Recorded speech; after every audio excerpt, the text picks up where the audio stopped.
Hey guys, I want to show you something on a bow vise that we're working on. It's pretty simple to use. It's pretty versatile as far as where you put it. You can mount it to the shelf with 4 screws. It's adjustable either way this way. It's adjustable either way this way. And it mounts to your stabilizer hole. So there's 2 things I want to do with it. I basically want to show you how this thing works, and I also want to show you how I set up a vapor trail limb driver. Since Monkey Butt wanted to find out, that's Neil, if y'all don't know who that is. I just figure that something visual is a lot better than trying to write something out with pictures, so at least that's how I am. So Neil, hopefully this will help you out in how I set mine up. I'm not saying it's the correct way, but I've had good results with it on how I do this. So let's go ahead and get this in a vise. And just to save a little time, I've kept the rest on the riser itself, as you can tell right there. What I usually do first is I will set the bow up in this angle. The riser will rest underneath that shelf right there, depending on how you set yours up. And I will go ahead and put my rest on and set the 2 screws in. I'll slide the rest as far as I can towards the front of the bow and have that set up. So that part's done.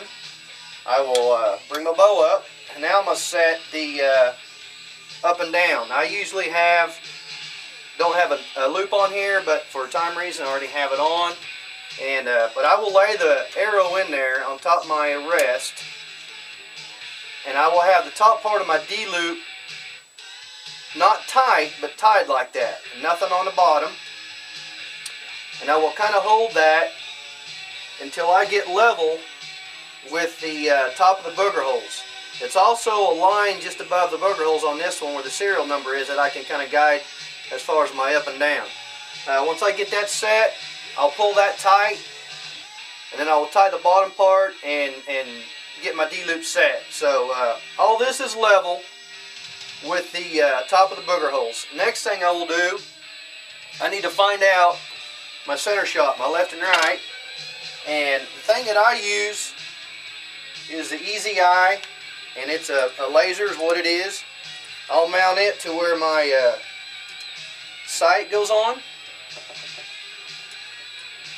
I don't remember how much these run, but it's well worth the money to me on purchasing one of these things. So I'll go ahead and put this back up and set the center shot. I'll see if I can get an angle here where you can see.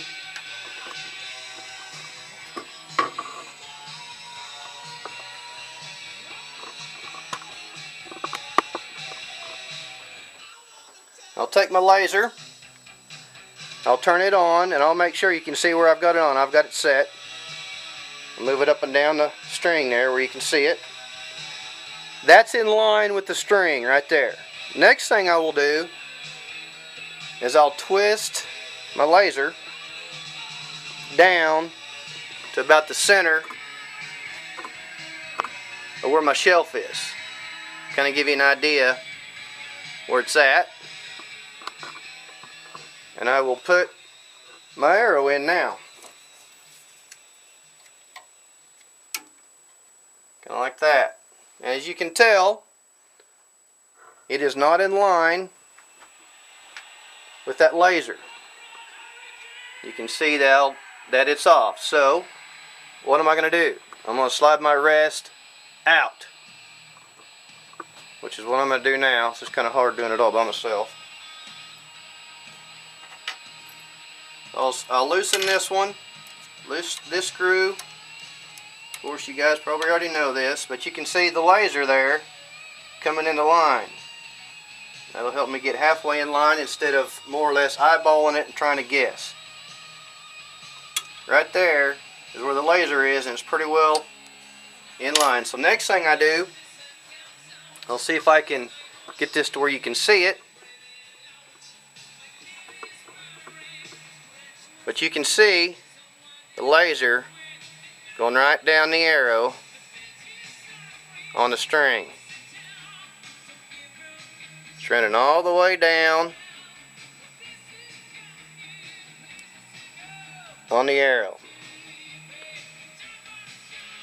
That way you come to full draw, you know that arrow's going to be in line right there. Set this back so you can see.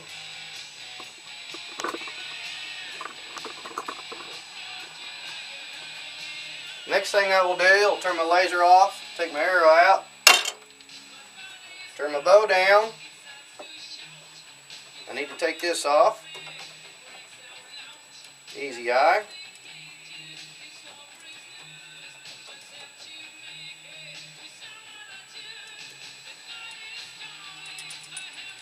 That's off. Next thing I'll do is I'll set the cord. My cord's already set.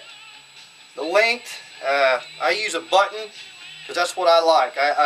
A lot of guys can tie it in, which is fine.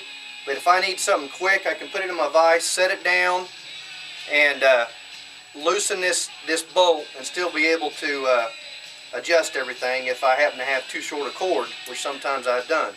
So make sure you can see that part of it.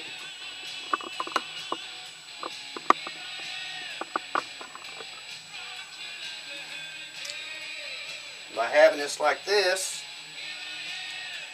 bow vise, it makes something like this a whole lot easier.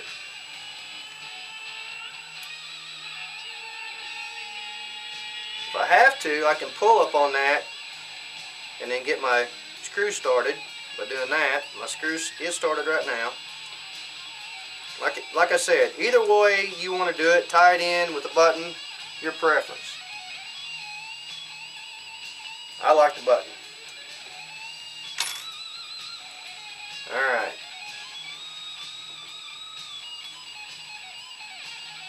And since I had that already set, I've got that tight.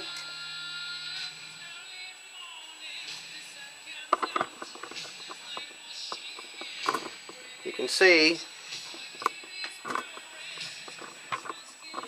that the blade is pretty well level with the shelf. And I have it pretty tight. And I'll see if I can pull it back, since Neil was wanting to know a little bit more on the blade. I'm about when it starts to come up. I'm going to hold it here. About right there. Starting to come up. Right there. Now, I'll start to let down. About right there, starting to come down, Neil. Kind of give you an idea on when the blade drops and when it comes up, when you start to draw your bow. The other thing I like about this vise is this right here. Get back here.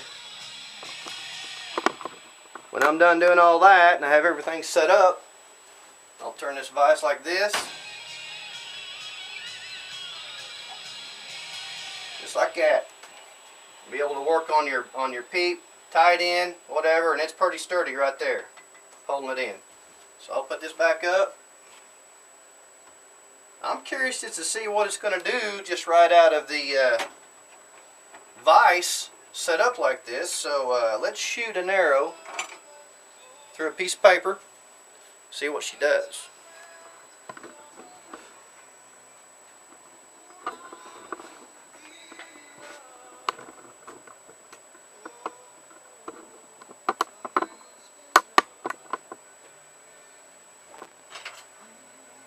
Got my arrow, get my release. So here we go. Let's just find out how this does.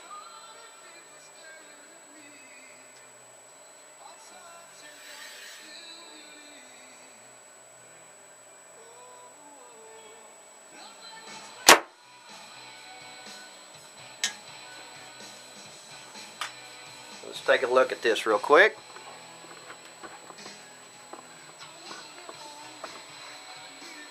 Right there. Almost a bullet hole right there.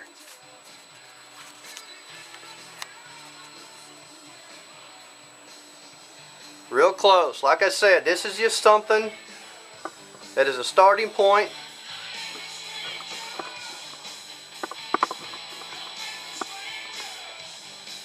That you can use